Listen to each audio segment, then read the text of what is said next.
Hey, farm family. I've been thinking a lot about symbols lately.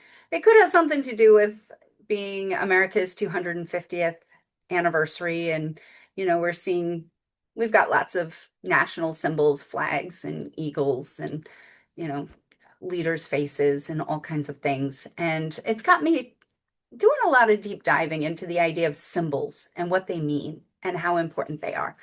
And so I thought that I would kind of do a series talking about the symbols that define our farm lives, because there are lots of symbols that we use every day, and we might not be aware of them, or we may not be capitalizing on them in quite the right way. So I wanted to bring those out and maybe start a discussion about this.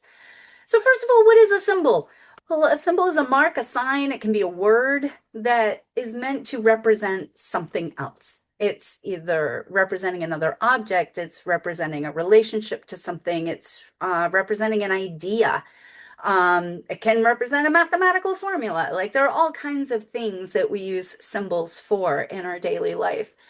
But the symbol I want to talk about today is names. We have our names, and names are really interesting because they're also a symbol that can change over time, just like all kinds of symbols change if we have a different meaning that we want to communicate, a different reality that now exists from when the first name happened. So I'm thinking of something like Taylor and Son. You create a business and it's Taylor. And then you have a child and you're like, ooh, I want my son to be in the business. He joins the business. Then it's Taylor and Son. Oh, and then the second son decides he wants to join the business. And then it's Taylor and Sons with an S at the end. And then maybe the daughter decides she wants to own the business, and now the Taylor and Sons doesn't make any sense. And so then it's just Taylor's.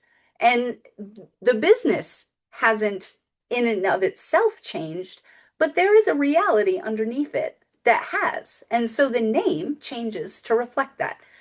Those of us who got married and were in the like you change your last name. I grew up, I was a Dame. That was my last name. Then I got married to a Castrataro. And so my name changed to Castrataro to reflect that reality. Then I got divorced, but now I had two kids that were also Castrataros. And so I kept that name because although I was no longer married to a Castrataro, I was still the parent of, and that relationship was important to me. So I wanted to keep the symbol that made that relationship really clear to everybody else, that they would see me and they'd be like, oh, she's the mom. She's the Castrataro mom. And so let's think about some names that we use in our farm business. So I'll use my business for an example. Penlight for Farmers is what you know me by. Not a really great name as far as being blatantly clear, except for the for farmers part that I work with farmers. Penlight, what does that mean? Well, for me, pen was a representation of writing and words because I was trained as a writer. I'm passionate about writing and I love words.